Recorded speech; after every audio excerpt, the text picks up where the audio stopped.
Според протестиращите, Борисовата градина отдавна вече не е спокойно място за отдих и разходки. А причината е, че именно там преди по-малко от месец двама младежи са били жестоко прибити от скинари. Това, за съжаление, не е единствения случай, който се е случвал в Борисовата градина за побой над обикновени хора, над активисти. Имаше бити еколози преди 2 години на протест. За тези нападения стоят неонацистски организации, категорични са протестиращите. Хора, които идват тук, за да си изкарат комплекси или яд заради нещо и бият случайни минувачи.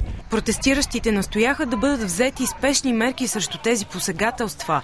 Те са на мнение, че безнаказаността на подобни престъпления още повече мотивира техните извършители. Това, което се налага като омраза към малцинства, към хора с различно облекло, дори с различна визия, с различни убеждения, тази омраза ще покълне рано или късно, освен ако не се реагира.